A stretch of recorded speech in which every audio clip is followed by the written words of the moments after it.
datang lagi menghadap Tuhan dan rendahkan diri, mengucap syukur buat hari yang Kau beri, memuji Tuhan dengan segenap hati, ku sembahkan Allah Maha Kudus, ku tinggikan Allah Maha Tinggi, ku serahkan tubuh jiwa rohku dalam bimbingan-Mu Tuhan. Saat pagi hariku datang lagi menghadap Tuhan dan rendahkan diri, mengucap syukur buat hari yang Kau beri, memuji Tuhan dengan segenap hati, ku sembahkan Allah Maha Kudus, ku tinggikan Allah Maha Tinggi, ku serahkan tubuh jiwa rohku dalam bimbingan-Mu Tuhan. Ku sembahkan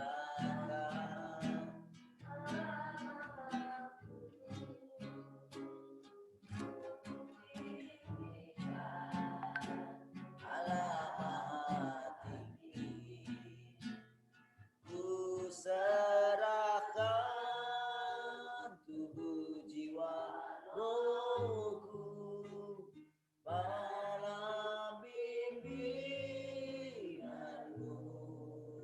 Tuhan, dalam pimpinan-Mu Tuhan.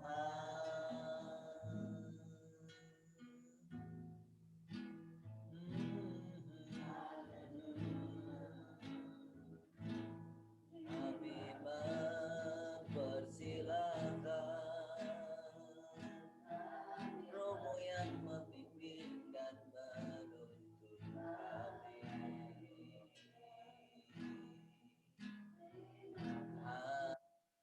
Haleluya.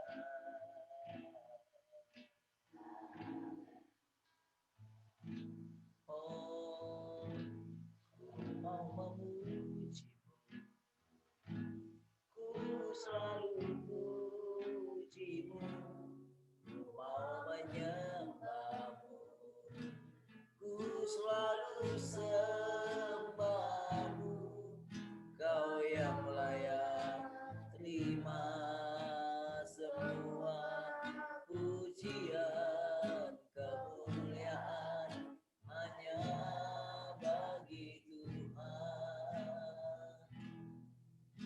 Yesus, Kau sungguh baik. Yesus, Kau sungguh baik. Yesus, namamu indah. Yesus, cinta Kau selalu ku tinggikan, ku agungkan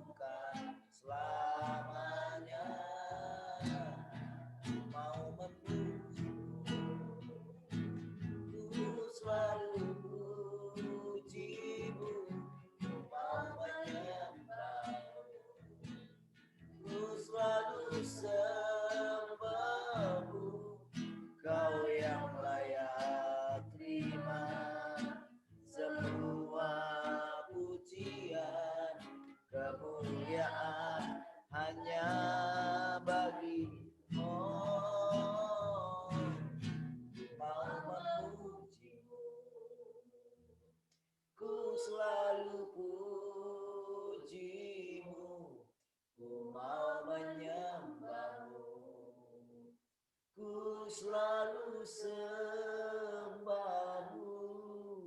kau yang layak terima semua pujian, kemuliaan hanya bagi Tuhan.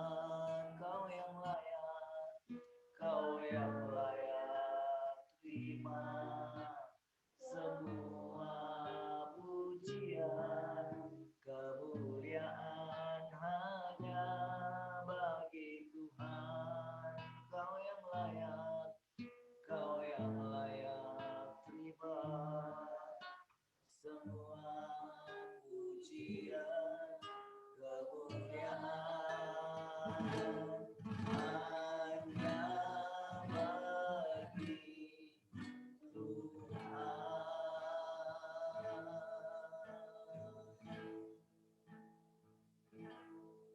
Kau yang layak terima segala pujian. Kami taruh hati kami di altar. Kami datang menyembahmu, menunggu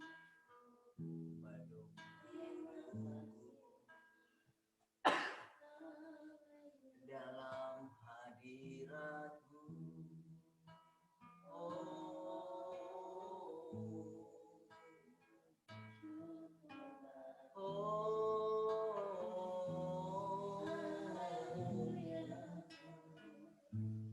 Biar dalam persekutuan ini Engkau kembali menyatakan pribadimu yang sesungguhnya.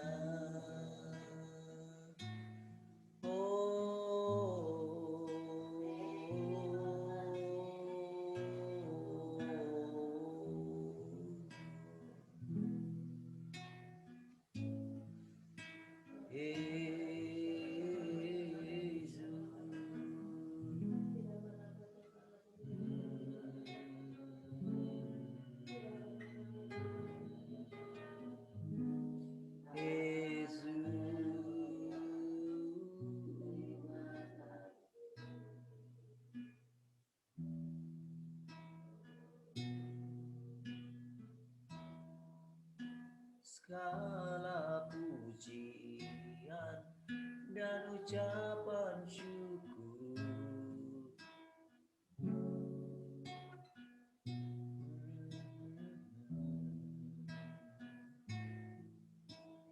hormat dan kuasa hanyalah bagimu dan selamanya.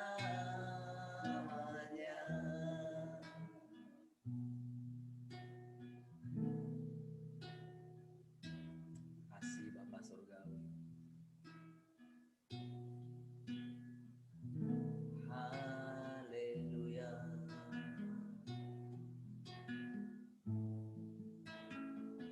Segala kemuliaan bagimu, segala pujian, penghormatan.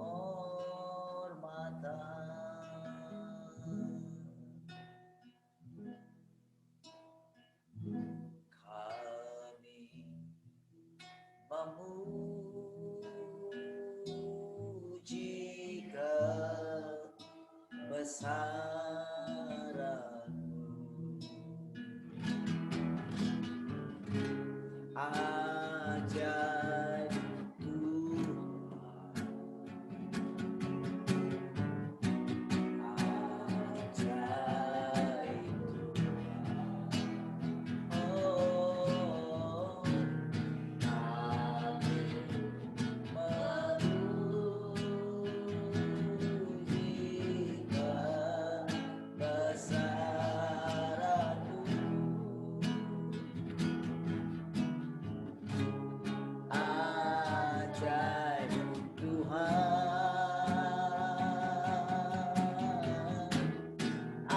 ajaib Tuhan.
kasih Bapa Surgawi.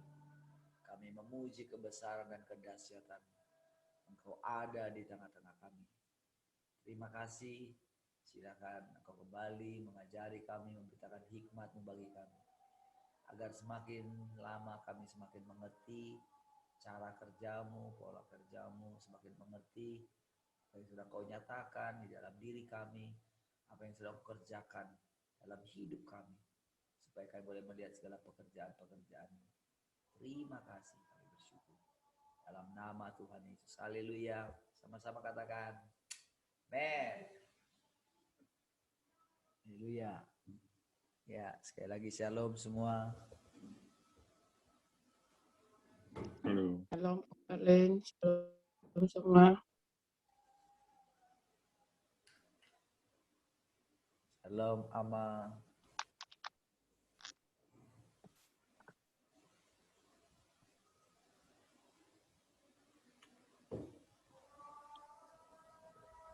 Oke, baik. Yang di radio siapa saja kah? Ada 4 tadi ya. Sekarang ada 6. Ada tadi yang muncul Mama Alexa ya. Makin kecil kah? Cek 1, 2. Coba cek sekali lagi ya. Katanya makin kecil suaranya. Coba sekarang bagaimana? Harusnya tidak berubah. Ada Pak Janu. Ya, Pak Janu di radio katanya ya. Janu, Alexa,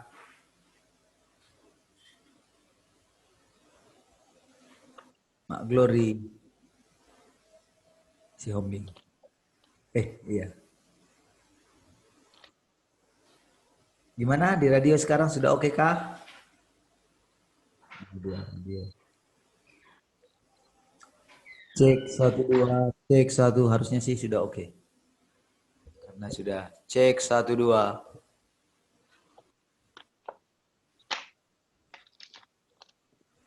Ya, harusnya sudah oke ya. Radio ya.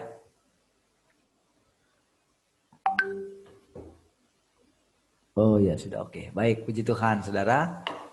Hari Senin. Hari yang baru.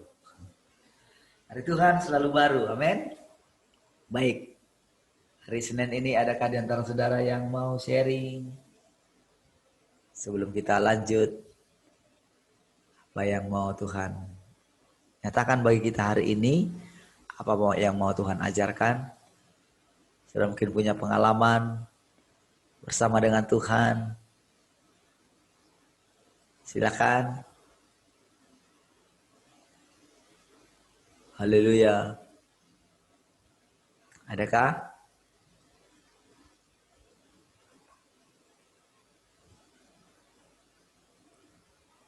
Bisa membagi ayat firman Tuhan, bisa membagi kesan, bisa menyatakan mimpi kalau ada mimpinya. Supaya sama-sama kita belajar mengenal jalan-jalan Tuhan. Ayo silakan. Bu Rahel kayaknya mau cerita. Ya, silakan Bu. Ya, shalom semua. 2 hari saya enggak nongol ya. Saya kaget aja Pak.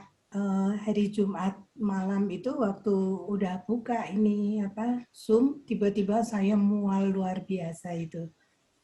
Terus muntah semua. Pokoknya apa yang waktu habis muntah kan saya kumur terus minum sedikit itu keluar lagi terus. Jadi saya keluar dari Zoom ini rasanya lemas sekali, tiap kali muntah itu bisa gemetar terus berkeringat kayak gitu. Saya bilang gini, Tuhan kan Engkau memberi aku janji tentang hidup yang kekal itu kan saya sudah terima. Engkau kan tanya katanya, percayakah Engkau akan hal ini? Saya jawab iya Tuhan. Tapi kenapa saya ngalamin ini ya, katakan nggak ngerti kenapa gitu. Saya ingat-ingat makan apa ya nggak ada sesuatu yang ekstrim, saya makan biasa gitu kan. Tapi perasaannya tuh nggak karuan sama sekali, lemasnya tuh dadakan gitu, dari nggak ada apa-apa tiba-tiba drop sekali itu. Jadi saya cuman panggil adik saya bilang minta norit gitu, barangkali saya keracunan makanan gitu. Adik saya datang 10 menit kemudian tuh sudah menjumpai saya dalam keadaan tak berdaya sama sekali. Padahal cuma 10 menit dari saat saya WhatsApp sampai dia datang. Untung sempat buka pintu segala gitu, karena dia keluarnya tuh enggak bisa ditahan gitu, seperti terbalik semua dari dalam gitu. Saya diam aja gitu, sudah kalau mau ngomong muntah, mau bergerak muntah, pokoknya nggak bisa bergerak gitu. Jadi saya diam aja, saya nikmati, tapi kok nggak sakit sama sekali gitu. Cuman waktu muntah aja yang rasanya sakit sampai kayak mau keluar semua gitu. Terus malam itu saya tetap bisa tidur gitu, tidur, bangun, muntah. Kalau bangun, muntah lagi. Jadi sepanjang malam tuh nggak tahu berapa, 8 kali atau berapa kali gitu. Jadi Sabtu itu saya terakhir muntah itu jam 1 siang. Tapi dari pagi bangun itu pokoknya jam 12 bangun muntah, jam 2, jam 3 gitu muntah terus gitu setiap kali sampai sudah tidak ada lagi yang bisa dikeluarkan gitu karena air masuk pun keluar, terus norit semua keluar semua gitu. Akhirnya saya bilang gini, Tuhan terserahlah, pokoknya kan saya ada di dalam Engkau, tapi nggak ada kepanikan, nggak ada apa-apa, cuman ya udah aja, nggak bisa apa-apa ya udah gitu, diam saja gitu. Saya bilang, apa aku disuruh istirahat ya Tuhan gitu. Baru muncul gini Pak, dalam 3 bulan terakhir ini ya kan saya melatih diri untuk tidur di atas jam 9 gitu ya, tapi kan sering gagal tuh Pak, kalau ikut yang Selasa sama Jumat itu saya bisa ngantuk sekali gitu. Nah saya itu minum kopi atau minum teh setiap jam 3 gitu tuh, minum supaya tidak ngantuk, tetap saja ngantuk gitu. Rupanya ini badan tuh tidak mau diperlakukan kayak gitu Pak. Jadi setelah sekian numpuk gitu, jadinya seperti itu, salah saja sedikit gara-gara saya rupanya makan itu buah kaleng itu Pak. Adik saya ulang tahun, dia buka itu terus dia bagi ke saya gitu. Saya makan itu padahal cuman berapa biji lah, nggak sampai 10. Rupanya itu saja pemicu, tapi buat saya istirahat total itu. Hari Sabtu tuh bisa dibilang mungkin lebih dari 12 jam tidur lelap. Jadi cuman nurut aja gitu, suruh minum itu ya sudah diminum saja gitu, anti muntah itu. Saya minum, saya sudah enggak mau berpikir apapun saja gitu, cuman tapi Bapak rohmu yang ada di dalam aku itu kan yang menghidupkan tubuh yang fana ini gitu. Itu firman itu saja. Terus datang, ya sudah saya tenang. Adik saya yang kebingungan kan, dia telepon dokter, pasti dah. Dokter bilang, cek itu COVID gitu. Saya bilang, kamu yakin? Saya bilang sama adik saya, kamu yakin aku harus cek? Kalau aku cek pasti positif. Tak bilang gitu kan. Terus adik saya bilang, ya sudah enggak. Terbukti gitu ya, kalau itu kan hari Sabtu sore. Dia lihat saya sangat lemas gitu, dia bilang, ini buktiin ya, nanti dalam 2 jam ke depan kan ini sudah berhenti, tidak muntah lagi gitu dari jam 1 kan. Nanti 2 jam ke depan sampai jam 5 lah gitu. Kalau saya bisa bergerak semuanya gitu, berarti nggak usah tes COVID ya gitu. Adik saya mantap karena dia yang paling panik kan. Dia yang paling repot kalau saya nggak enak badan gitu. Persis jam 5 itu saya sudah bebas semuanya gitu. Cuma ngantuknya itu loh yang nggak bisa ditahan. Jam 7 malam saya sudah tidur. Sampai pagi, minggu pagi itu bangun jam 4. Tapi setelah itu pengen tidur lagi. Jadi saya sambil baring saja dengar itu kebaktian kemarin, tapi ikut perjamuan kudus semuanya itu semakin saya kan oke, begitu keluar selesai khotbah itu, selesai kebaktian, saya siram tanaman saya tertunduk semua. Kena panas matahari. Adik saya lari, berhenti, jangan siram. Kan sudah lihat aku nggak apa-apa, aku tuh hanya tidur saja, butuh kebutuhan tidurnya itu kayaknya salah gitu karena saya bangun jam 2, jam 1 bangun gitu kan. Kadang ketiduran lagi, tapi kadang nggak berani tidur karena nanti pasti terlambat ikut ini gitu. Rupanya nggak bisa seperti itu, Pak. Saya tanya gini, kok Pak Parlin bisa ya, kenapa saya enggak? Tidak terlatih kali. Kalau saya dilatih dari umur 40-an gitu, mungkin saya bisa gitu, Pak. Ternyata enggak, itu jam tidur saya tuh sekarang, aduh kadang kok manja ya Tuhan, pengennya tidur terus gitu. Padahal kalau saya yang Zoom itu, saya yang bicara nggak ngantuk. Tapi begitu yang lain, Bapak yang bicara atau siapa saja, pokoknya jam 8 tuh sudah pengennya tidur gitu. Saya bilang, kok aneh ya, kenapa gitu. Kan kalau di Batam juga itu selama berapa hari, saya kan bisa sampai jam 12 baru tidur itu. Kok enggak apa-apa gitu. Tapi ini kan konstan terus ya, selama 3 bulan. Rupanya protes badan saya nggak mau diperlakukan gitu.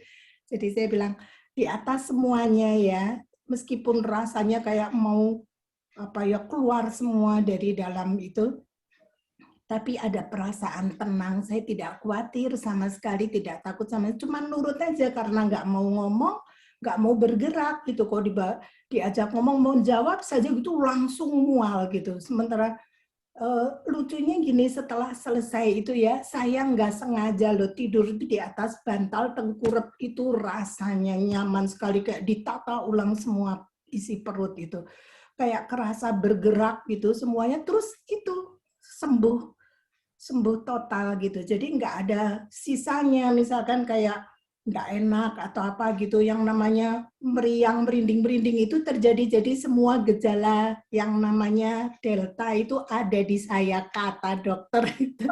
Kami lewat telepon saja gitu.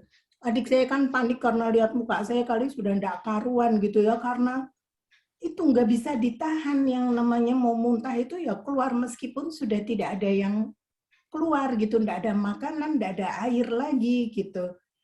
Saya bilang, kamu nggak bisa, apa namanya, si COVID tuh nggak bisa sentuh aku, biar kayak apapun juga, aku ada di dalam, tersembunyi di dalam Bapa, saya bilang gitu kan. Terus muncul, jangan-jangan DBD gitu, karena banyak nyamuk di itu, tanaman itu gitu.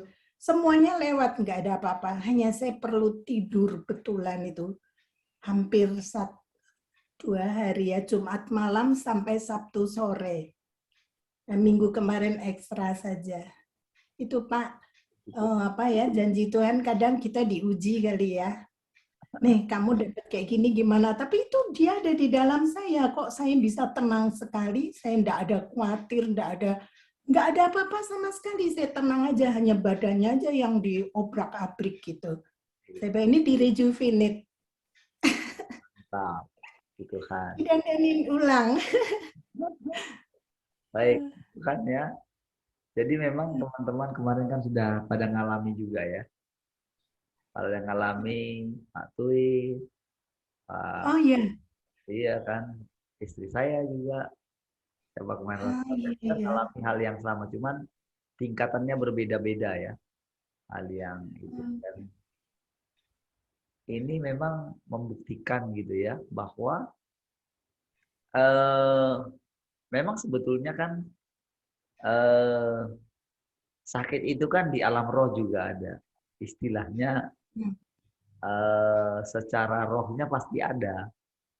Kan padanan yang di apa namanya, di alam jasmani kan selalu ada dari alam roh gitu kan, alam materi dari alam roh sebelumnya. Jadi memang ya pasti ada juga.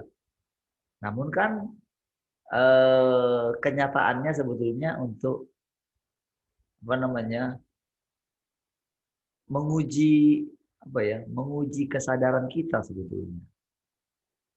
Bahwa apapun itu enggak bisa mempengaruhi, enggak boleh. Kalau kita terpengaruh berarti kita sedang keluar dari dia saja. Kan masalah kesadaran. Masalah kesadaran saja, sehingga dengan pengalaman-pengalaman seperti itu harus semakin mengerti gitu. Bahwa enggak bisa. Itu sebetulnya ketika Tuhan katakan kan, akulah kebangkitan dan hidup. Dan aku ada di sini gitu loh. Kan sebetulnya seperti itu bilangnya gitu kan. Seperti itu harusnya eh, keadaan daripada eh, Maria dan Marta harusnya kan sudah ada di situ gitu. Akulah kebangkitan dan hidup. Percayakah kamu akan hal itu? Kan gitu kan. Waktu kita bilang percaya, nah betulkah kamu percaya kan gitu kan? Itu kan yang dites gitu. Dengan segala keadaan apapun ngaruh nggak sama kita? Ketika kita bilang kamu sudah mati katanya, benar nggak? Itulah diuji dengan setiap kejadian demi kejadian. Jadi sebetulnya sih nggak perlu berulang-ulang seperti itu. Namun memang pada kenyataannya kita masih butuh berulang-ulang gitu. Seperti saya katakan ketika dulu diajar tentang masalah ini, masalah itu gitu kan. Sampai kapan kamu terus begini? Ketika saya dalam keadaan sakit, pengen sembuh, sampai berulang berkali-kali bilang kan, apa sih untungmu Tuhan? Apa sih untungnya bagimu Tuhan? Saya dalam keadaan sakit seperti ini. Bukankah kalau saya sembuh, saya bisa melayani orang, saya bisa mendoakan orang, saya bisa ini. Kita pikir kalau kita berbuat sesuatu, kita pikir itulah yang berguna kan gitu. Tapi ternyata beberapa belakangan kan mulai dia nyatakan gitu bahwa dia nggak butuh lagi kita itu sebetulnya. Perhatikan kalau saya bilang ini bukan kita jadi pasif ya. Sebetulnya dia nggak butuh apa-apa dari kita. Yang dia butuh dari kita, tinggallah di dalam dia. Tinggal di dalam tahtanya. Kesadaran itu sebetulnya yang dia butuhkan. Makanya kadang-kadang kan saya juga bingung gitu ya. Kenapa ya Tuhan kadang-kadang juga saya dibawa seperti yang Ibu Rahel bilang kayaknya pengen tidur aja gitu kan. Padahal memang selama ini sekian waktu itu saya memang ya istirahatnya itu nggak teratur. Bahkan tadi pagi saya ingat lagi gini. Saya kan ngerasain lagi sekarang kayak waktu bangun jam 4 kurang gitu ya. Saya merasakan lagi kayak kelimpungan gitu. Rasain lagi kayak melayang gitu kan. Tapi saya ingat waktu pertama-tama itu saking berjaga-jaganya saya, itu sampai saya tidur di studio kan, tidurnya masih sampai sana kemarin. Nah, kalau di sini saya belum pernah tidur ya, kalau yang tidur itu di sana gitu. Cukup lama. Karena awal-awal itu kan benar-benar ini ya, benar-benar surprise dengan caranya Tuhan kan. Terkejut dengan caranya Tuhan. Karena apa?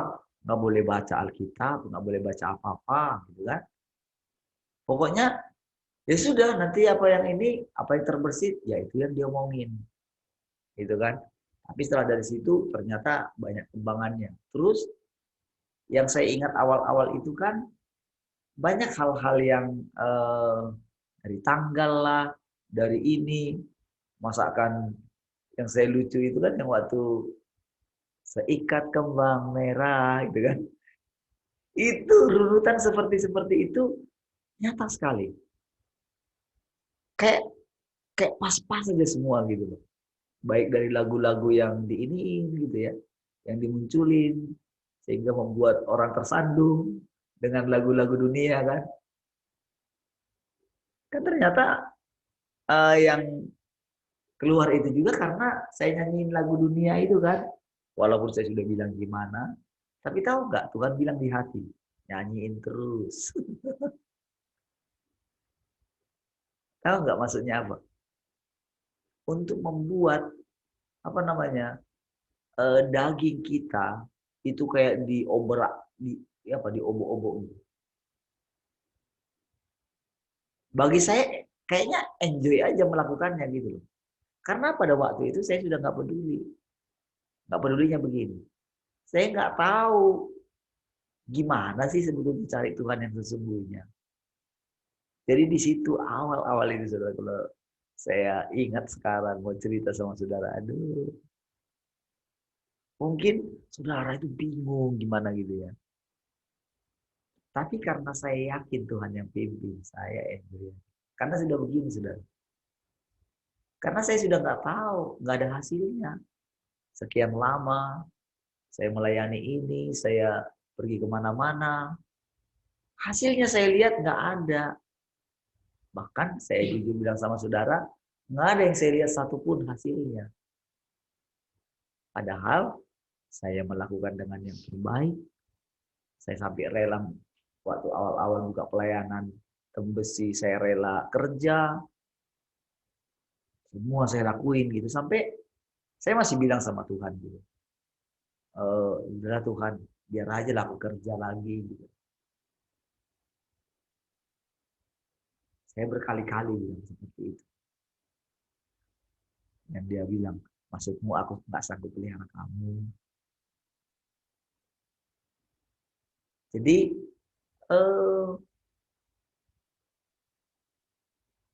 proses kerja dia bukan seperti yang filosofi-filosofi dunia. Dunia ini kan sudah terlanjur mengajari kita. Waktu istirahat itu segini, gitu kan. Harus begini. Jadi jam tidur itu harus begini. Kalau sudah umurnya sekian, jam tidurnya segini. Itu sudah sempat tercetak dalam memori kita. Sementara Allah yang tinggal dalam kita itu penjaga Israel katanya kan. Tidak pernah terlelap katanya. Berarti apa? Kita yang mesti menyesuaikan diri kan, bukan dia yang menyesuaikan diri dengan kita. Kita yang menyesuaikan diri dengan dia kan. Jadi pengalaman-pengalaman seperti itu. Katanya dia yang hidup dalam kita. Tapi kenapa sakit? Lalu kita berpikir, oh saya kurang istirahat. Berarti kan kita sadar lagi dong dengan diri kita. Ya kan? Sadar, oh kemarin. Lalu kita berpikir gitu kan, makan apa ya? Kayaknya nggak ada yang salah tuh makanannya. Oh jangan-jangan karena begini. Semualah jangan-jangan. Jadi ini yang sedang dibongkar sama Tuhan dari kita dan harus satu-satu sudah. Dia sabar sekali. Telaten gitu mengerjakan kita. Telaten sekali. Jadi dia seperti apa namanya itu? Seperti seorang apa namanya? Pemurni logam kan katanya kan? Dia duduk katanya. Dia seperti tukang cuci juga katanya kan? Ada ayat yang bilang itu, tukang cuci baju. Gitu. Dia memperhatikan detail hidup kita. Jadi benar-benar kenapa Tuhan Yesus katakan hendaklah kamu sempurna. Sama seperti Bapamu yang di sorga sempurna. Jadi detail pekerjaan dia itu bagi kita sendiri, satu kita ya. Dia detail sekali. Jadi begitu kita mulai sadar bahwa kita ini sudah ditangkap oleh Tuhan, itu sebetulnya satu ini ya, satu hal yang kalau kita ikutin dia gitu, kita akan melihat bahwa kok kita ini spesial sekali ya. Begitu dia ketemu seseorang yang dia mulai mengerti, dia orang itu mulai belajar gitu ya. mulai meneliti pekerjaan Allah dalam hidupnya, maka orang ini bagi dia gitu, kalau ada orang yang menyucikan diri dari apa namanya pencemaran jasmani kan, maka dia akan dipandang layak untuk dibuat menjadi pekerjaan yang menjadi barang yang berharga kan? Di mana itu ya saya lupa.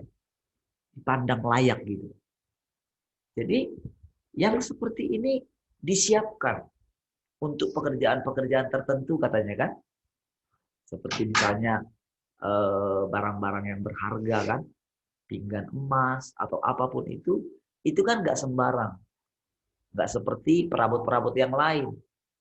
Tapi perabot yang ini sekali-sekali saja dimunculin gitu loh.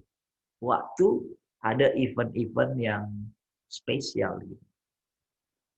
Nah, jadi untuk yang seperti ini, saudara, tidak banyak gitu kan. Dan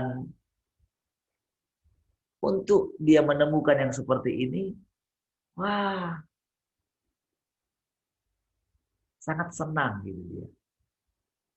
Nah, kadang-kadang kita yang dipilih itu kaget gitu kan. Segininya kah? Kadang kita lihat diri kita, apa sih? Apa sih yang membuat saya sampai dipilih seperti ini sama Tuhan? Apa sih? Makanya ketika tokoh-tokoh atau orang-orang kudus tertentu yang kita lihat dalam Alkitab ketika dia pilih, itu kayaknya kan jadi tawanan roh ya. Mau nggak mau jadinya nurut gitu. Makanya heran juga ya kok Tuhan rela nunggu.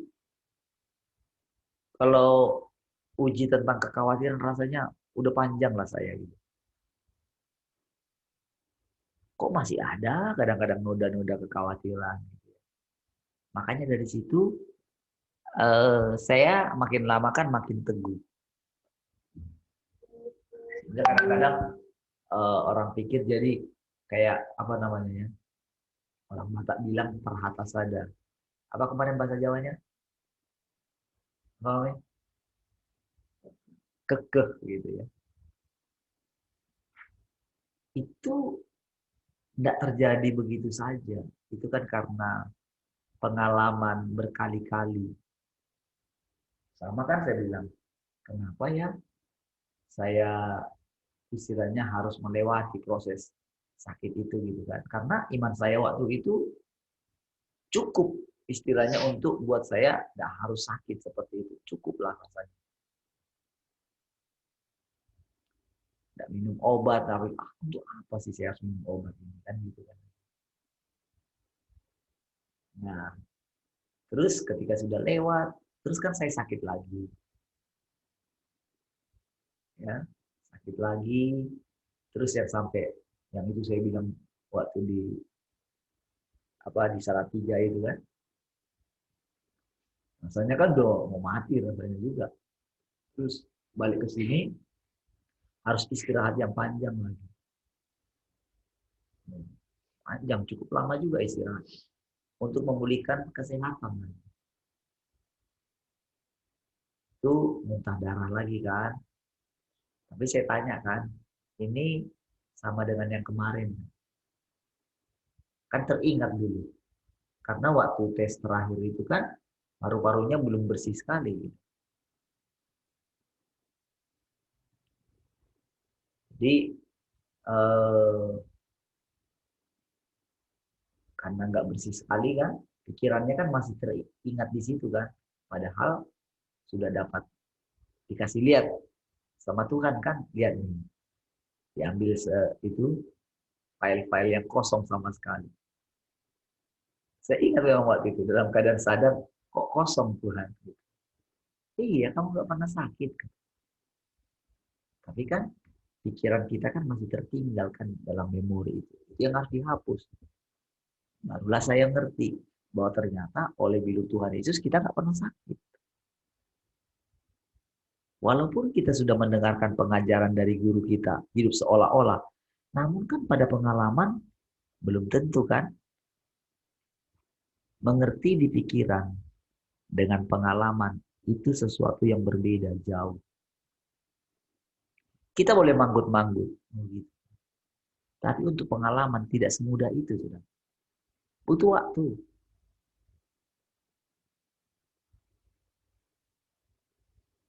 Kita butuh perjalanan. Dan kita perlu memperhatikan perjalanan kita. Tapi jangan kembali ke perjalanan kita yang kemarin. Kalau saya ingat sama saudara, kalau saya ingat di awal-awal itu, rasanya itu ya, itu rasanya deg-degan terus. Saya benar-benar deg-degan terus. Bayangin dibilangin, nggak boleh baca Alkitab. Jadi pas mau itu kan, saudara cobalah awal-awal. Mau ngomong apa?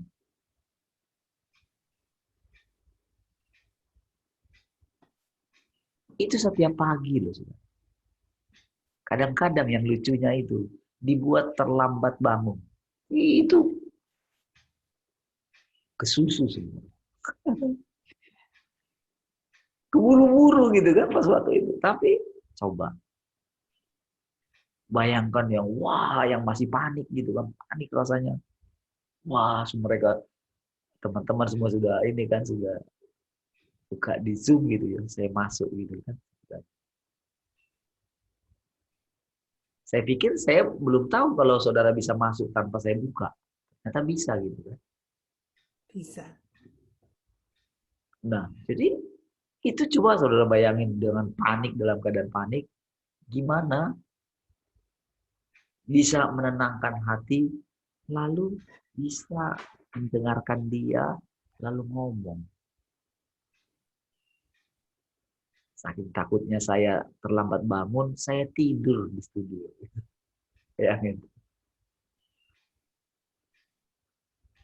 Kan lucunya kan, karena saya memang sudah terbiasa ngandalin baca, sudah terbiasa dengan itu. Maka untuk benar menyatakan bahwa apa yang saya sampaikan, bilang begini, Tuhan yang sedang berbicara sama kita. Lalu ternyata saya yang berbicara. Kadang saudara bisa tertipu. Itulah liciknya manusia. Itu yang sedang mau dibongkar. Yang kemarin saya bilang di hari Minggu. Lain di bibir, lain di hati. Itu kan integritas sebenarnya.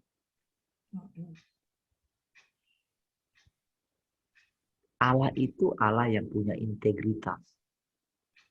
Tetapi dia berintegritas kepada orang yang mau memiliki integritas. Kepada orang yang bengkok, dia berlaku dolak-dalik.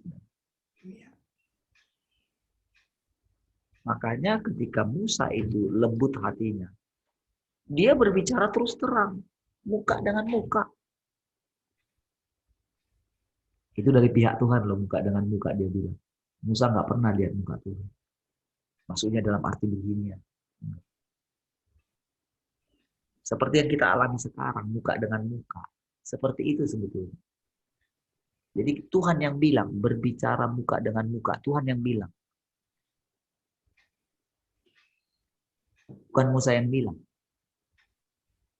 Jadi dari pelajaran kita selama ini, kita mesti mulai membedakan cara Allah bicara.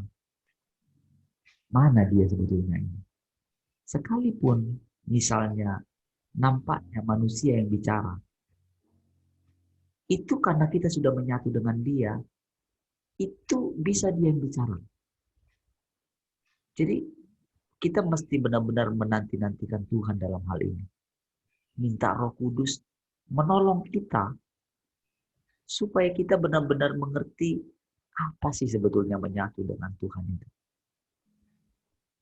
Apa sih yang dikatakan Yesus? Aku dan Bapa adalah satu.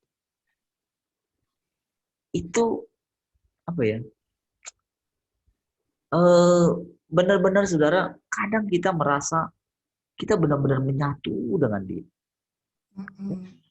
Kita itu seperti benar-benar jadi kayak asisten. Jadi kayak memperhatikan dia, apa yang mau dia buat. Itu kan kelihatan kitanya kan. Tapi sebetulnya target yang dia inginkan adalah kita benar-benar menyatu dengan dia. Wow, itu anugerah yang luar biasa loh. Kita dikasih pengertian seperti itu. Siapalah kita? Kan gitu kan? Dibandingkan dengan para orang-orang kudus sebelum kita. Yang bayar harga, yang sampai mati martir, yang nggak takut apapun gitu. Kita bandingkan diri kita dengan jemaat mula-mula. Aduh, rasanya nggak terkejar mereka. Rasanya kan begitu. Padahal di hadapan Tuhan itu nggak benar juga. Emang siapa mereka? Memang kalau Tuhan diambil dari mereka, emang mereka jadi siapa? Siapakah yang membuat segala sesuatu hal-hal yang hebat itu dalam diri mereka? Siapa? Bukankah Tuhan? Ya enggak? Siapa yang bisa buat Paulus jadi seperti itu? Sendiri. Kan Tuhan juga yang buat. Kan Tuhan juga yang bekerja dalam dia. Cuman karena kesadaran diri Paulus itu masih kuat, dia pikir dia yang melakukannya. Makanya ketika dites, murid-muridnya meninggalkan dia, ada yang kembali ke dunia gitu kan. Dia mulai melihat orang-orang Galatia terpesona lagi dengan Taurat, sampai keluar dari mulutnya, hai orang Galatia yang bodoh. Mau gimana lagi? Mas aku harus lagi seperti orang ibu yang sedang sakit bersalin katanya. Kayaknya kan dia kembali lagi ke yang awal. Bagaimana dia bersyafaat untuk jiwa-jiwa yang dia dipercayakan Tuhan sama dia. Bagaimana dia cari Tuhan, cari benar-benar Tuhan untuk firman Tuhan yang akan dia sampaikan gitu kan. Dia hitung-hitungan lagi kembali dengan semua jerih lelahnya gitu. Dia jadi lupa kalau Tuhan yang mengerjakan di dalam dia. Padahal dia sendiri yang bilang, hidupku bukan aku lagi, tapi Kristus yang hidup. Tapi pada kenyataannya, kesadaran akan diri dia masih kuat sekali kan? Itu yang dia bilang, lain di bibir, lain di hati.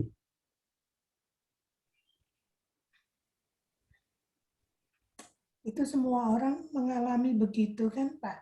Iya. Kadang tanpa disadari tetap aja berada di situ ya. Memang. Makanya kita jadinya butuhnya waktu lama. Makanya kan diceritakan kan 1000 tahun. Pelajaran 1000 tahun tahu nggak maksudnya apa?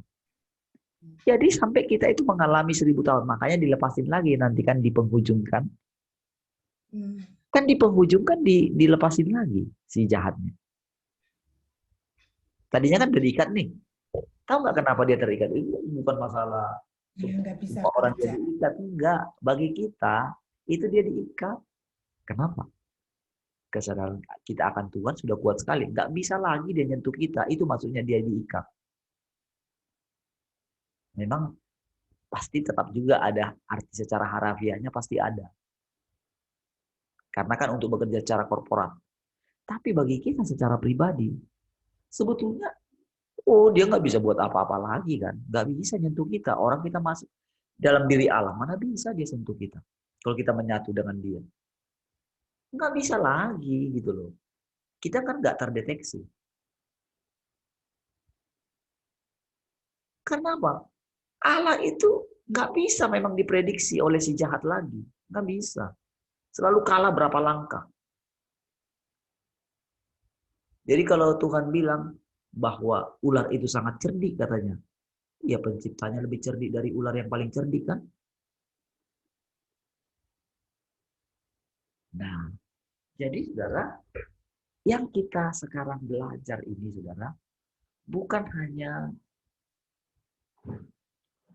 sekedar apa yang terjadi masa depan, apa itu langit baru, apa itu kerajaan 1000 tahun. Bukan, itu permukaan semua. Nanti kita akan hidup selama-lamanya. Emang kalau kita hidup selama-lamanya gimana? Kita belum melewati namanya 100 tahun. Ya kan? Bu Rahel mau mencapai 70 misalnya sebentar lagi. Tapi ketika nanti di umur 70 kan kondisi tubuh bagaimana? Kalau masih tersimpan di sini memori umurku sudah 70, apalagi diingatkan dengan ulang tahun, langsung lagi balik. Umurku sudah 70. Langsung kan naluri alamiah kita. Naluri alami kita itu kan akan bangkit lagi di usia yang sekian. Nah, gimana kondisi rohani kita pada waktu sekian? Belum lagi apa yang terjadi setelah kurun waktu berapa tahun ini. Mempengaruhi enggak? Kondisi yang sekarang kita ini sudah pengertian kita luar biasa. Tentang alfa dan omega, masih ingat enggak? Itu kan dalam sekali sebetulnya pelajarannya. Tapi ternyata proses ujian waktu melewati waktu, setiap keadaan, lewat lembah kelam. Seperti itu kan langsung mikir kan, ketika misalnya proses sakit seperti itu. Yang dipikir apa? Kadang-kadang si roh maut dan pasukannya itu berkerumun loh. Ya kan? Ya sudahlah. Dan itu yang terjadi sekarang-sekarang ini kan. Sehingga banyak mereka tertipu. Banyak yang pengen pulang.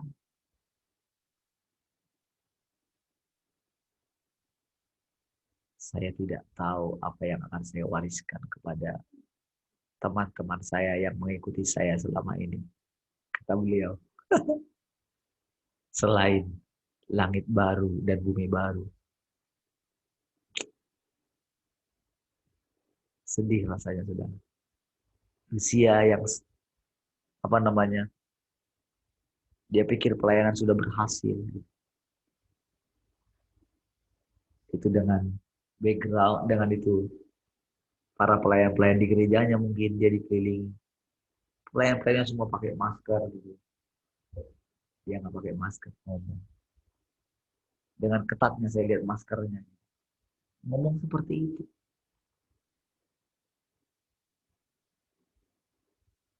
Bayangin berapa banyak yang dia tidak ketahui di alam roh. Dikelilingi oleh namanya roh maut dengan pasukan-pasukan. Sehingga nggak bisa lagi buat tersenyum. Mal usianya nggak uzur-uzur banget. Kalau kita bandingkan yang saya ceritakan sama saudara dengan seorang dokter yang jadi pemulung itu, usia 84, tetapi semangatnya untuk hidup, nggak mau dipanggil mbah, orang dunia. Tapi dia menemukan hidup. Dia menemukan rahasia hidup. Bahkan dia nggak mau mati.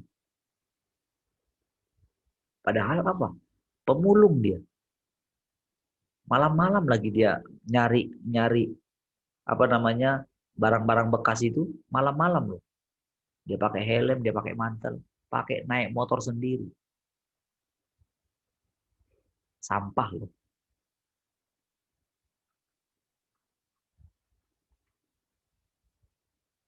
Lalu kita yang katanya kita roh yang di dalam aku jauh lebih besar daripada roh yang ada di dunia ini. Yang katanya oleh bidur Tuhan Yesus aku telah sembuh. Pada kenyataannya bagaimana? Nah, inilah proses yang dikerjakan Allah. Inilah namanya pekerjaan Allah dalam hidup kita. Karena begini saudara, kenapa dia serius? Istilahnya mengerjakan kita. Kenapa dia sangat serius? Karena dia sedang memperbaiki dirinya sendiri. Karena apabila kita sudah seperti yang dia mau. Itu kan hikmatnya sedang dia berikan sama kita.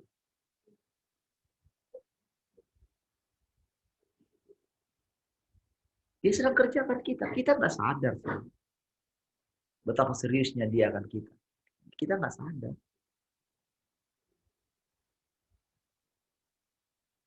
Walaupun dalam perenungan kita dengan diam-diam, Daud mengatakan, engkau memberitakan hikmat kepada aku, kan? Dengan diam-diam. Itulah saudara, kadang-kadang begitu misalnya kita tanya dia gitu kan, sambil kita tunggu. Tiba-tiba ada satu kata-kata. Tidak. Dia bilang gitu ya. Kamu nggak sakit seperti yang kemarin. Tiba-tiba ada suara. Enggak, kamu nggak sakit. Itulah hikmat yang dengan diam-diam diberitahukan. Nah, yang seperti inilah yang mesti kita alami. Bukan hal-hal yang wah gitu, bukan. Itu membuat kita bisa lupa diri. Banyak kan hamba Tuhan lupa diri kan. Sehingga ketika Tuhan minta lagi lepasin, nggak mau dia. Padahal Tuhan mau kasih yang terbaik. Itulah yang kita lalui selama ini. Itulah yang saya lalui. Ketika harusnya saya nyaman di gereja yang besar. Coba kenapa? Kok bisa saya keluar? Anak sudah 3 lagi.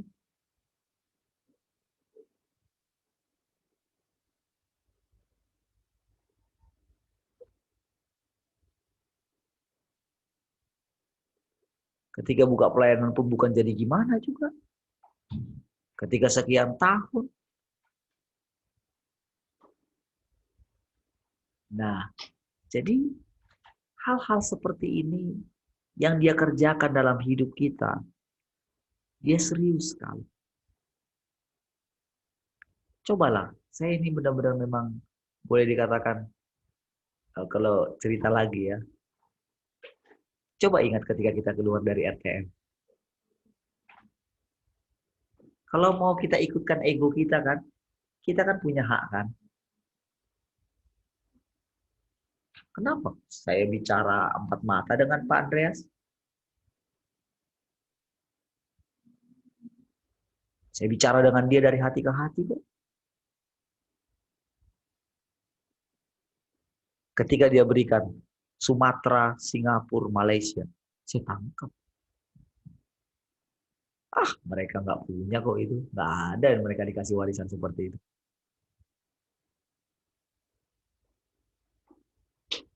Kalau saya dapat pribadi. Tapi ketika diminta, kan tadinya kan mereka mau coba tekan gitu kan. Oh berarti kamu nggak bisa. Oh gitu ya. Awal-awalnya saya tutup siaran kita waktu itu. Saya nggak pakai apa gitu ya. Yang Medan masih pakai gitu kan. Akhirnya ketahuan juga kan. Oke, ya sudah. Plus. Sehingga sampai hari ini, saya itu benar-benar nggak pernah loh buka buku pemuritan lagi. Sampai hari ini. Ada kadang-kadang rasanya mau bandingkan lagi ya dengan yang dulu gitu. Karena ada pelajaran tentang langit baru, bumi baru. Ada semua tentang apa. Pengen rasanya. Itu nggak bisa. Ada seperti larangan di sini.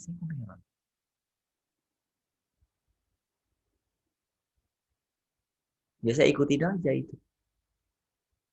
Dan kalau kita lihat sekarang, saudara. Ketika dari hari ke hari. Tiap hari kita Zoom gitu. Kalau kita dengerin. Selalu baru kan. Walaupun mungkin nampaknya kita cerita yang kemarin. Gitu. Tapi selalu baru. Saya bisa rasakan sendiri soalnya. Nah, inilah namanya proses dia membawa kita. Tak mudah. Kita ini manusia, gampang sekali tinggal di sesuatu yang nyaman, ya, enak gitu. Kita langsung seperti Petrus yang bilang sama Tuhan ketika Musa dan Elia itu turunkan menguatkan Yesus di gunung kemuliaan itu kan, Tuhan, maukah engkau aku membuat di sini 3 kemah, satu untuk Musa, satu untuk Elia, satu untuk engkau.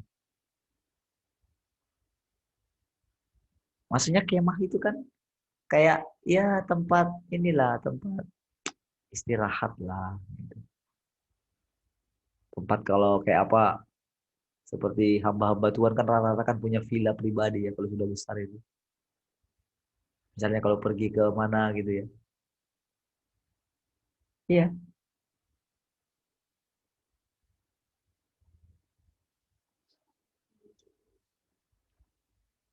Nah, saudara, hal-hal yang spektakuler, termasuk hikmat yang kita dengarkan selama ini. Kadang-kadang kita, saudara, jadi begini, pengen terus sesuatu yang baru. Tetapi, kalau kita tidak mencoba begini, jadi kita mesti begini, lihat apa yang kita dengarkan, oke? Misalnya ada sesuatu yang menurut saudara mungkin kayak inilah, ping gitu ya, sesuatu yang jadi rema gitu kan. Nah, walaupun itu rema sangat memberkati saudara, saudara perlu berdoa untuk itu dan izinkan. Di sini namanya Roh Kudus mencoba menerangkan kepada kita sampai itu menjadi pengalaman. Pengalaman yang real. Dan tahu nggak, pengalaman ini tingkatnya dalam. Di situasi ini, di situasi itu, situasi hari ini, umur kita sekian, umur kita sekian. Sampai kita menyadari nanti, kita benar-benar tenggelam. Atau namanya itu bukan sekedar tenggelam. Marinating. Oh ya, apa namanya? Blended. Tercampur. Sampai Bahasa Jawanya dibacem, Pak. ya, bisa bahasa itunya dibacemnya bisa. Nyatu dengan Allah sampai itu target yang diinginkan oleh alam. Tapi nggak semudah yang kita bayangin. Maksudnya itu gini, natur kita manusia ini terlalu kuat. Apalagi istilahnya bacemnya si jahat itu sudah terlanjur gitu loh. Sedikit ragi sudah menghamiri seluruh adonan. Raginya si jahat itu loh. Makanya kita perlu berhati-hati dengan ragi orang Farisi. Ragi orang Farisi ini bukan hanya ada dari luar, tapi yang sudah ada di dalam kita. Makanya dia bilang, lupakan yang di belakang kita. Untuk kita bisa maju terus. Tapi bagi orang-orang tertentu, ini berbeda-beda memang. Nggak sama semua, nggak bisa dipaksain. Tetapi hikmatnya begini. Apa yang jadi pengalaman orang lain, bisa jadi pengalaman kita. Makanya saya begini, saudara. Apapun yang dialami Paulus, Petrus, Pak Andreas, itu bisa jadi pengalaman saya. Tanpa saya harus mengalami pengalaman mereka.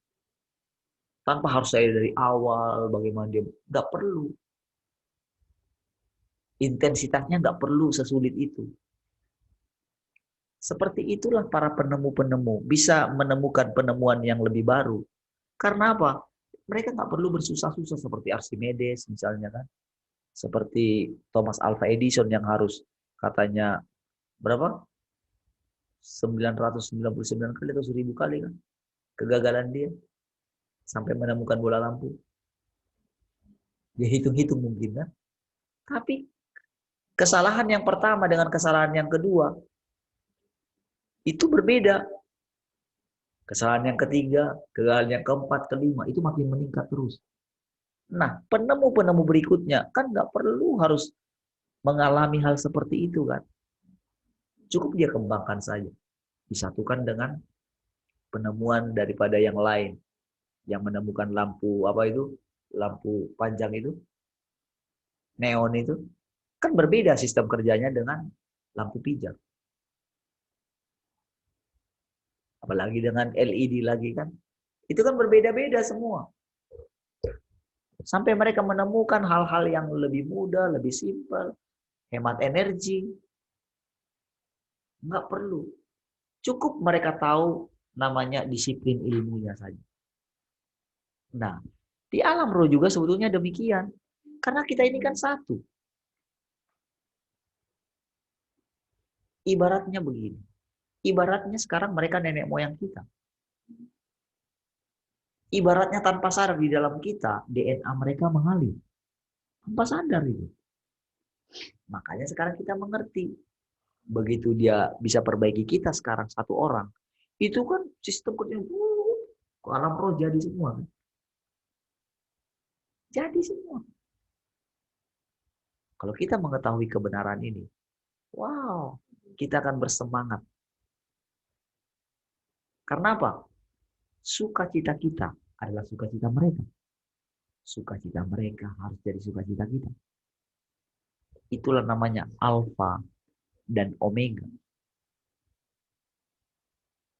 Jadi awal, jadi akhir. Kita nggak terputus dengan mereka. Enggak. Firman-Nya bilang kayak gitu juga kok.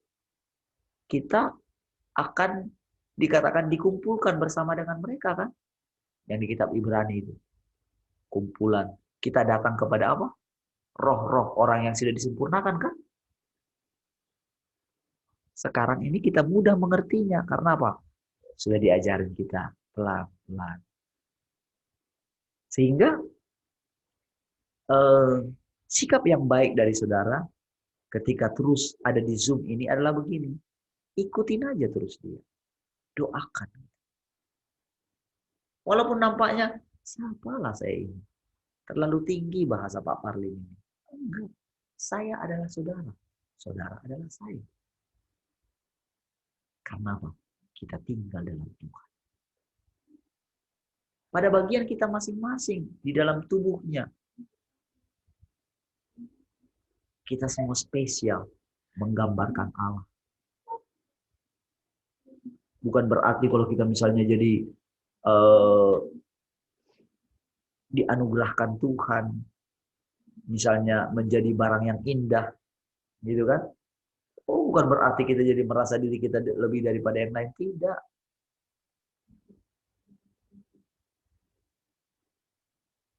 Jauhlah daripada aku seperti itu, kata Samuel kepada Saul kan. Ketika Saul berpikir dia akan ditinggalkan oleh Samuel. Enggak, aku tetap mendoakan kamu. Namun ketika dia pergi dari Saul, wah dia itu sedihnya luar biasa. Sedih sekali, saudara. Karena apa? Karena Samuel itu melihat diri Saul itu ada dirinya di dalam Saul gitu loh. Cuman Saul nggak mengerti. Dia kenal gimana Saul itu dulu orang yang apa ya, pemalu gitu loh. Sebelum dia menjadi raja. Ketika dia diurapi oleh Samuel, wah. Jadi waktu awal-awal pemerintahan Saul, itu Saul benar-benar tunduk kepada Samuel. Sebagai seorang yang istilahnya mewakili Tuhan kan. Tapi begitu urapannya Tuhan ada pada Saul menjadi raja. Wow. Dia menjadi sombong.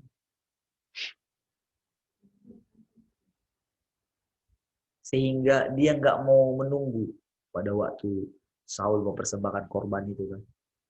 Samuel sengaja perlambat.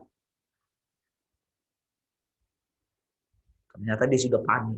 Dia persembahkan. Wow, kamu nggak menghargai.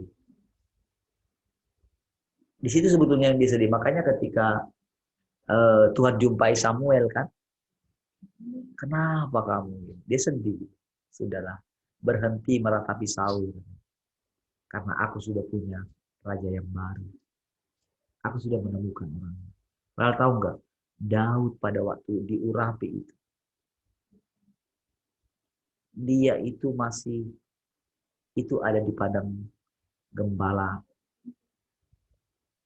Dia masih sangat kecil sekali. Tapi dia sudah diurapi menjadi raja di situ. Tapi saudara itu harus tunggu waktu. Jadi sebelum kita seperti yang sekarang, dan sebelum dia menyatakan hal-hal yang luar biasa di depan,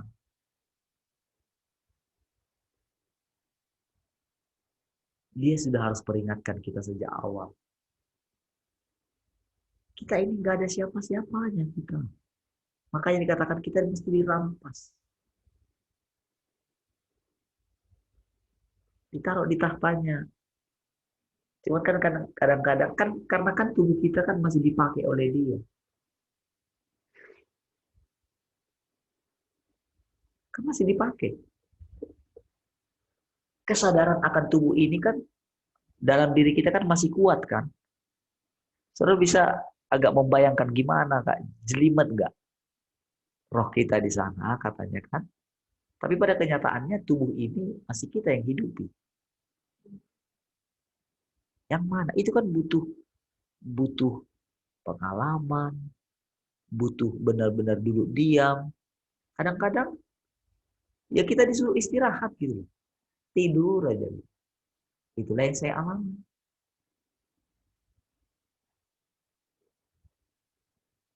Ya kadang-kadang istri saya lihat saya tidur gitu ya. Anak-anak juga lihat begitu. Tapi ketika saya bilang, saya lagi doa. Orang saya ngorok kok.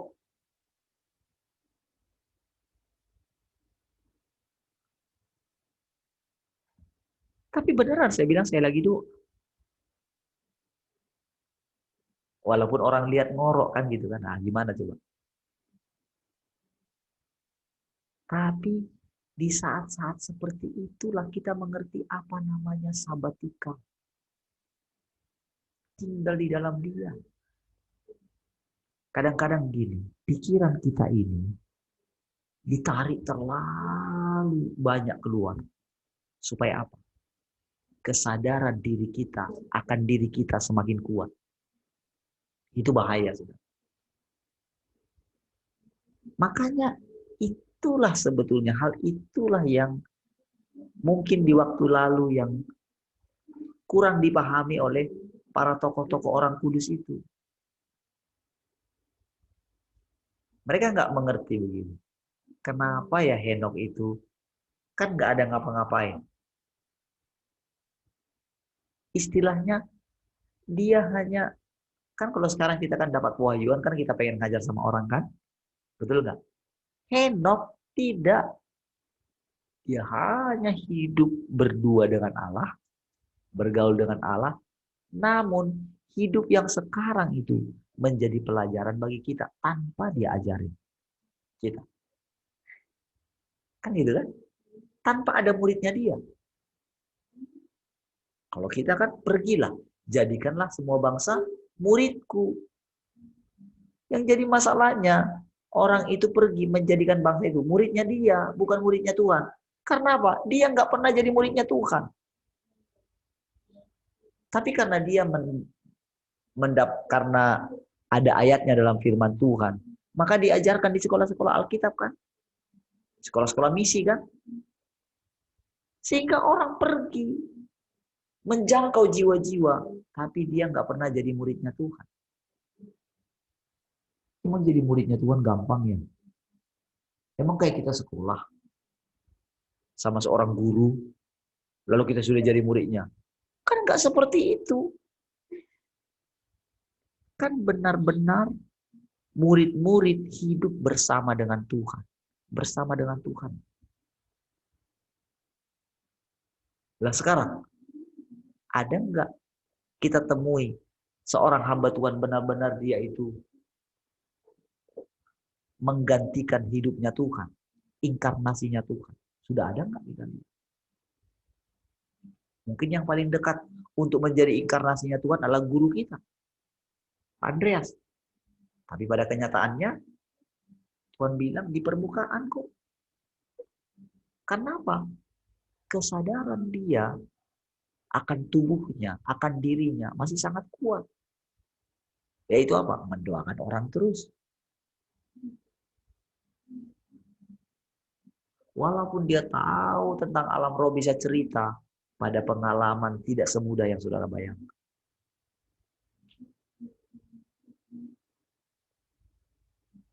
Ya.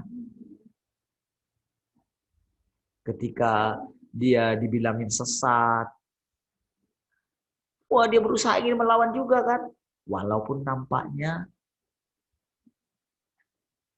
kalau kita lihat di luar, oh nampaknya dia enggak ini kok. Tapi pada kenyataannya, untuk melewati masa yang panjang sendirian itu tidak mudah. Begitu pelayanannya mulai naik, langsung manusia lamanya itu muncul. Sekarang aku sudah punya pelayanan. RTM, ingat nggak dulu? RTM, yes. RTM, yes. Itu saya ingat sekali itu. Itu saya benar-benar itu, wah, itu saya dapat waktu karena saya hadir di sana. Ya. Itu benar-benar lagi naik daun memang RTM waktu itu. Tapi Tuhan bilang,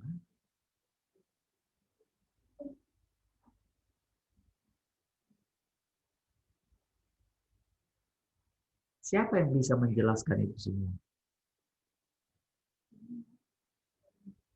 Kalau tetap masih di bawah kontrolnya rohnya Andreas, nggak bisa.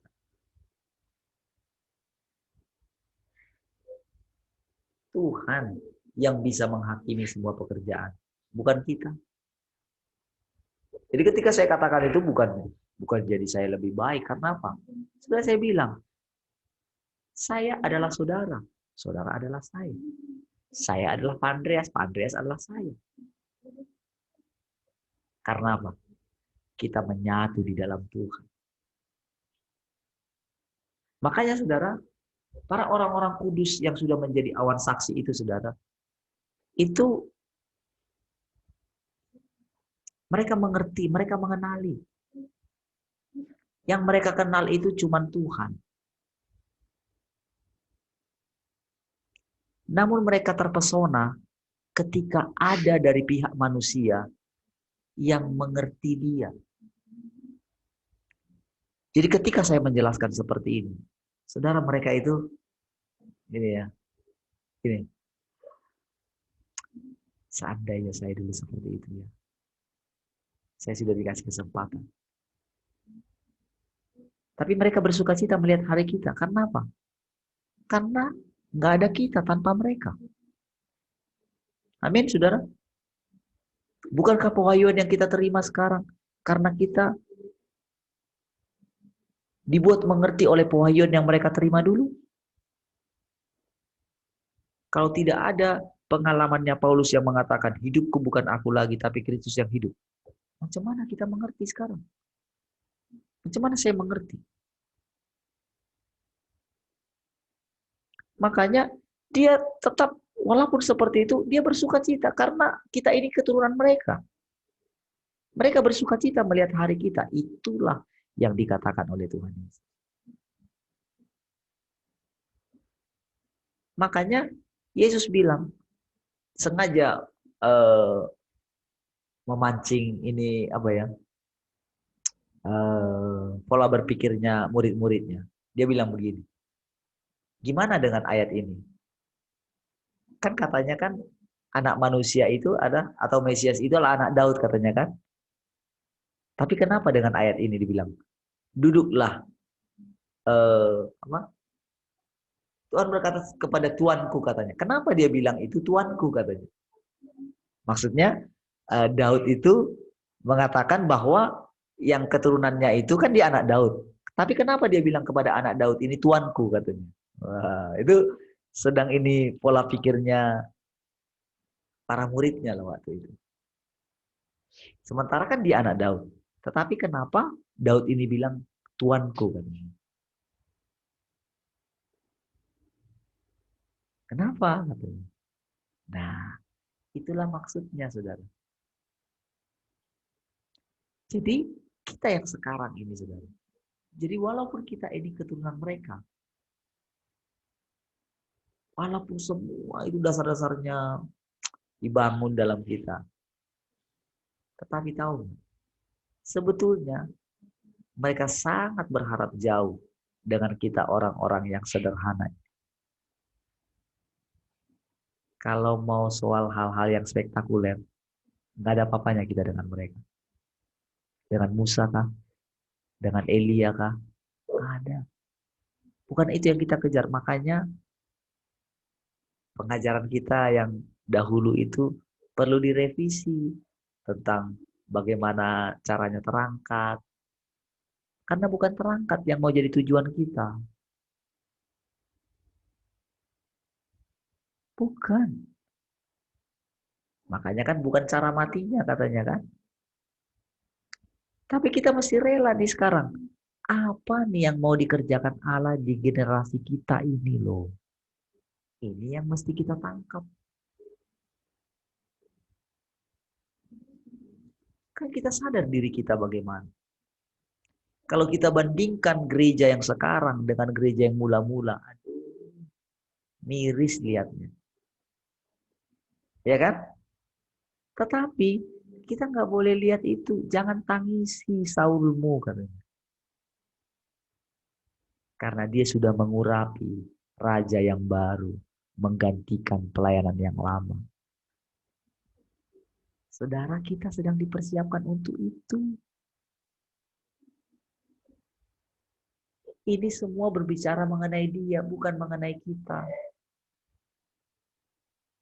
Bukan mengenai, wow, kadang-kadang kan kita silau kan dengan nama hamba Tuhan besar kan. Sehingga kadang-kadang kita begini, aduh kok seperti ini ya Tuhan. Kadang-kadang kita lihat diri kita, siapakah kami ini? Saudara, lihatlah saya mungkin. Kita lihat diri kita. Kita lihat keadaan kita hari ini. Itulah keberhasilan daripada si jahat. Untuk membuat kita melihat diri kita saat ini. Dengan segala kelemahan kita. Dengan segala kedosa kita. Dengan segala kekurangan kita. Dengan segala kemalasan kita. Dengan segala kita ini gak punya integritas. Kita bilang, apa namanya, oleh spiritualis kita sudah sembuh. Tapi sakit dikit aja, mulai agak nyerah gitu kan. Udahlah Tuhan. Tuhan juga sih, mati-matilah. Yang penting kalau mati, aku mati dalam Engkau. Apalagi juga usia aku sudah sekian kok. Lunturlah, hidup selama-lamanya. Katanya Tuhan, Engkau berfirman, hidup selama-lamanya. Memang iya kok, Tuhan bilang gitu. Terus kenapa begini? Lalu Tuhan bilang, emang kenapa? Kalau kamu gitu, emang kenapa? Iya Tuhan, tubuhku sakit kayak gini, sampai lemas kayak gini. Terus? Iya Tuhan, ini kan sakit, kamu gak rasakan. Terus? Tuhan cuma bilang, terus?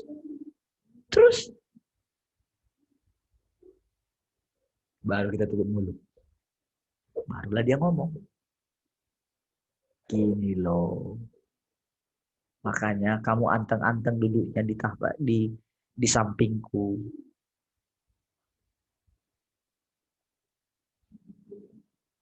Kita berjalan, aku pegang tanganmu. Ketika lewat lembah kekelaman, aku pegang tanganmu. Dengerin aku ketika kamu lihat segala kengerian. Udah. Alihkan lagi pandanganmu ke aku. Kalau kita alihkan pandangan kita kepada Tuhan, udah selesai nak. Udah. Slow aja. Ayo kita jalan. Makanya kita disuruh naiklah kemari. Supaya kita lihat dari atas. Jangan kita lihat dari bawah. Kita lihat dari atas. Lihat nih, pekerjaan sudah selesai. Nah, tapi untuk benar-benar mengalami itu, inilah namanya perjalanan kita. Waktu umur kita sekian, pengertian kita begini. Naik lagi umur kita, pengertiannya begini. Situasinya begini, pengertiannya begini. Situasinya begini, pengertiannya begini. Kadang-kadang tanpa sebab musabab gitu, tiba-tiba kita marah kah? Kita membuat hati orang tiba-tiba terluka oleh karena kita. Jangan pikir dulu, oh aku jadi malas. Kenapa sih aku ini Tuhan? Oke, di satu sisi betul kayak gitu. Tapi di sisi lain, tenang aja. Tenang. Jangan terburu-buru, oh aku harus salah sama dia.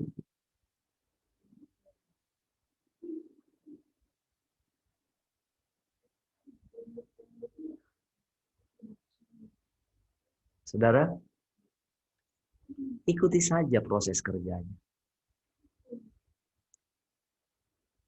Ketika dibawa mengunjungi orang lain lagi, lihat kondisi hati kita bagaimana.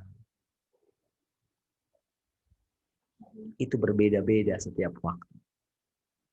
Nah, disinilah namanya proses. Makanya udah ikutin saja dia. Tiap hari, setiap waktu tanya, berdoa. Inilah namanya kita berdoa yang benar. Doakan sama dia, minta sama dia. Men, saudara, coba kita belajar satu perkataan ini ya, tentang integritas yang sesungguhnya. Coba selaraskan apa yang saudara ucapkan, apa yang saudara percayai, dengan sikap saudara menjalani hidup saudara setiap hari. Coba jaga itu. Itulah namanya integritas yang benar. Apa yang kita percayai. Tapi pada kenyataannya bagaimana? Mana yang kita pegang? Kebenaran itu atau yang kita alami secara nyata. Bukan berarti jadi yang nyata ini tidak jadi penting. Justru ini penting. Pengalaman kita itu penting. Tapi kita harus lebih percaya, lebih duluan memegang kebenaran. Baru ketika kita rendah hati melihat ternyata dia yang bekerja dalam kita, maka kita akan punya pengalaman tentang apa yang kita pegang itu. Sehingga begini saudara. Dalam perjalanan ini kita akan terhindar dari jebakan-jebakan si jahat. Oh, itu di level mana saudara? Dia itu akan kejar kita terus. Dia akan cari waktu yang tepat. Makanya dia akan tidak akan menemukan waktu yang tepat kalau kita tetap tinggal di dalam dia. Nggak bisa, nggak terdeteksi sudah. Kadang-kadang dia coba membuat kita tuh kayak merasa sakit apa itu. Bahkan cuekin aja dia. Gak usah diperangin gitu loh. Kalau kita perangin dia, wah ditarik lagi loh kita turun. Yang perangin dia itu Tuhan aja yang berinkarnasi dalam hidup. Jangan manusia gitu. Makanya benar bukunya Pak Andreas, mengalahkan maut itu ya Tuhan yang berinkarnasi dalam kita, bukan kita. Kita sudah ditahta. Jangan mencoba mengalahkan maut. Artinya manusia saudara ya. Manusia kita biar tetap ada di tahtanya. Memang yang kita hidupi kita gitu ya. Tetapi tetap kita mesti tinggal di sana. Men, supaya apa? Supaya ketika iblis itu berusaha menunjukkan kepada kita neraka dengan yang kita lihat sekarang. Jangan. Amin. Hidup saja seperti biasa. Sampai kadang-kadang kita nggak sadar bahwa ternyata Allah bermanifestasi makin lama makin kuat dalam kita. Wow. Tetapi kita tidak akan benar-benar menjadi besar kepala karena itu. Yusuf tidak pernah tahu kalau mimpinya itu bakal setinggi itu. Makanya dia dengan polos cerita sama kakak-kakaknya, sama ayah dan ibunya. Polos saja dia cerita. Karena dia nggak tahu, dia masih anak-anak. Dia ceritakan mimpi yang orang dewasa kaget dulu. Yusuf tidak tahu.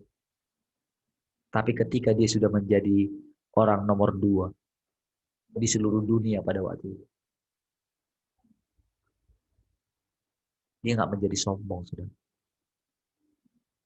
Karena dia tahu Tuhan yang mengerjakan di dalam dia. Dia hanya menjalankannya. Dan dia sadar Tuhanlah yang memimpin dunia melalui dia. Ini yang benar, sudah. Supaya ketika nanti di kerajaan, di dalam saudara diberikan kuasa memerintah beberapa kota misalnya gitu, saudara ingat akan cerita ini. Bahwa kita ini adalah dia yang memerintah melalui kita. Wow. Itu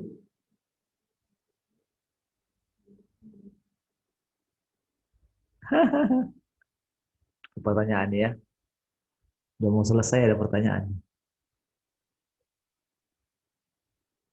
Mana dia pertanyaan tadi? Pak, tanya, orang yang meninggal sekarang ini kan dihakimi. Apakah mereka naik ke pangkuan Abraham atau di neraka? Oke, jadi sebetulnya selama ini kan orang menganggap kayak neraka itu suatu tempat yang secara umum. Memang iya, nanti ada ada dikatakan di pangkuan Abraham itu sebetulnya waktu kita pertama kali terima Tuhan. Ini untuk orang yang percaya ya. Untuk orang yang percaya. Sebetulnya kita kan dari sejak saat itu kita sudah di pangkuan Abraham. Oke. Cuman pada waktu perjalanannya di alam roh, itu mereka itu seperti ada di mana alam pikiran mereka dulu waktu mereka meninggal. Disitulah mereka. Oke. Di mana mereka dulu, disitulah mereka. Makanya nanti kesadarannya, iya, di satu sisi mereka seperti bisa saja mereka karena mereka masih punya mimpi tentang surga itu, gitu ya. Bisa mereka mengalami untuk jangka waktu yang ini ya. Karena itu kan alam pikiran mereka. Tetapi nanti ketika mereka diizinkan seperti mereka menjadi awan saksi, gitu ya. Mereka sudah sampai ke situ. Untuk sampai di situ tidak mudah juga, karena apa? Pikiran mereka soalnya masih tertinggal di dunia. Ya, pengalaman Bu Rahel tentang seorang pendiri GBI ya, yang ternyata dia masih di bumi, masih melihat, nggak ada yang melanjutkan pelayanannya. Baru setelah ini adalah mulai makanya dia bisa naik gitu kan. Nah, itu prosesnya. Jadi kalau yang mati sekarang, jadi tetap di mana dia ada masih di situ. Sebetulnya. Sampai nanti nggak diingat lagi, barulah dibawa. Tapi itu masih dikelompokkan. Kan alam roh itu seluas pikiran kita ini. Sejauh mana kita di pikiran kita? Ya seluas itulah. Makanya lihat kalau orang-orang yang dilihat orang yang mati itu, mereka ada di mana? Mereka berkumpul dengan orang-orang dulu dengan keluarganya. Seperti bapak saya dilihat oleh mama saya. Jadi mereka bertiga dulu ketika kawan akrab mereka di bumi, jadi mereka bertiga juga di sana. Jadi kalau mereka dulu misalnya suka main catur gitu. Karena kan alam pikirannya masih di situ. Makanya saya bilang, nanti mereka itu yang sudah mati itu, kalau di alam jasmani mereka khotbah terus, itu aja yang mereka ini kan. Jadi apa dulu yang mereka mau capai di bumi, itu yang mereka mau capai juga. Karena itu di pikiran mereka. Belum berhenti. Pasti nanti itu aja yang dilakukan nanti. Jadi kalau mereka dulu khotbah tiap minggu, ya khotbah tiap minggu. Siapa pendengarnya? Ya akan ada juga orang-orang di sana. Jadi mereka dikelompokkan. Jadi kalau mereka misalnya masih KKR, ya KKR juga di sana.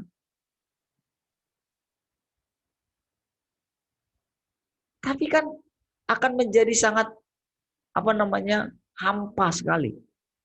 Nah, ketika Tuhan melakukan penghakiman di akhir zaman yang sekarang ini, itu tetap juga berdampak di mereka. Apa yang sedang dikerjakan di sini? Di alam roh, kan apa yang kamu ikat di bumi, terikat di sorga, di alam roh. Apa yang kamu lepaskan di sini.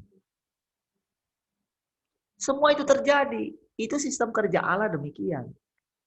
Makanya dari sekarang kita mesti mati. Jadi ketika kondisi apapun kita itu cepat.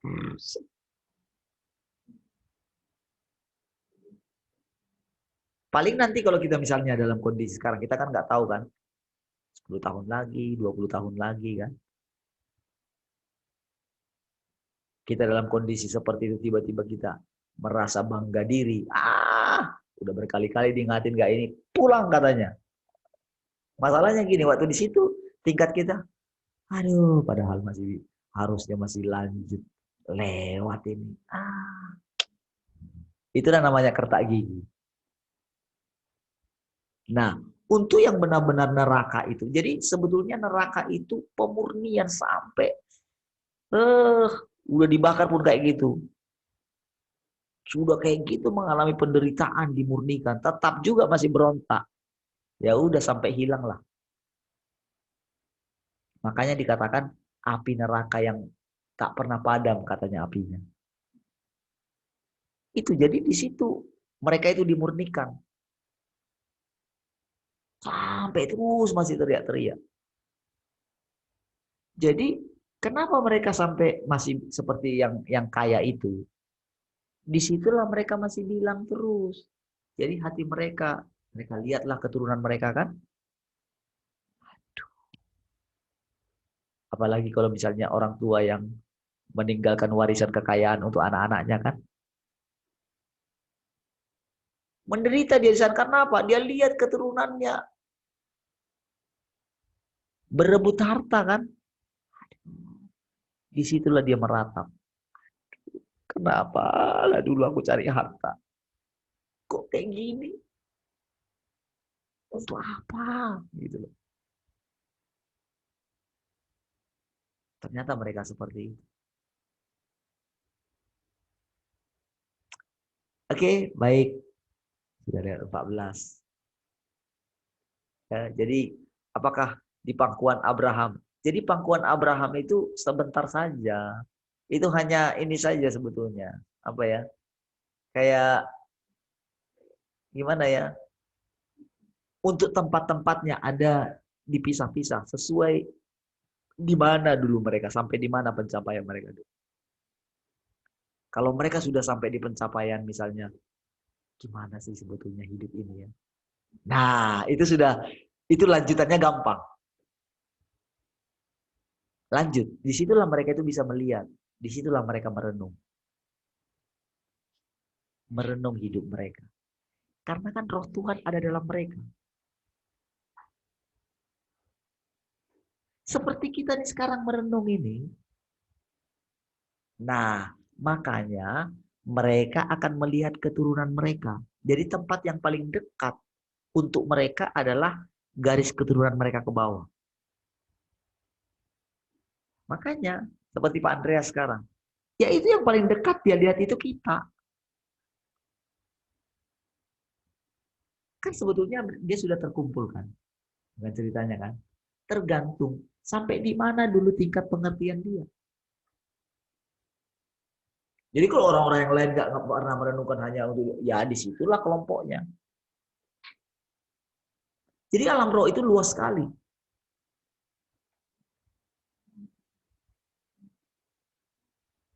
Alam roh itu luas sekali, tergantung di mana nih. Makanya penting sekali kita sekarang begini. Jangan tunggu nanti mati. Jangan tunggu Tuhan datang lagi yang kedua kali. Itu kasihan sekali. Makanya pegang apa yang ada padamu hari ini. Jadi kalau kita sudah mati, ya sudah, itu sudah cukup. Itu firman Tuhan, pegang itu firman Tuhan. Makanya saya bilang tadi, integritas. Apa yang kau percayai, sesuaikanlah dengan hidupmu. Amin. Sesuaikan gitu loh. Masa kita sudah mati? Masa kita masih ini dengan hal-hal dunia? Di mana hartamu berada, di situ hatimu berada. Makanya dikatakan simpan hartamu di sorga.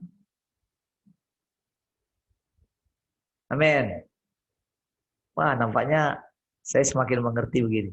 Saudara sudah mulai mengerti sekarang. Enggak seperti kemarin lagi saya. Begini. Enggak. Saya rasakan hari ini saudara semakin mengerti. Puji Tuhan untuk itu. Baik, mari kita berdoa saudara. Terima kasih Bapa. Terima kasih Tuhan Yesus. Terima kasih Roh Kudus. Kami bersyukur untuk penyingkapan-Mu pagi hari ini. Biarlah kiranya kami semuanya tinggal di dalam Engkau. Semakin menyatu dalam Engkau. Oh, pengalaman-pengalaman yang baru setiap hari bersama dengan Engkau. Itu sesuatu yang membuat kami memuji-muji Engkau. Terpujilah Engkau Bapa. Haleluya. Segala pujian, hormat, kemuliaan kami berikan kepadamu. Dalam nama Tuhan Yesus. Haleluya. Amin. Baik, puji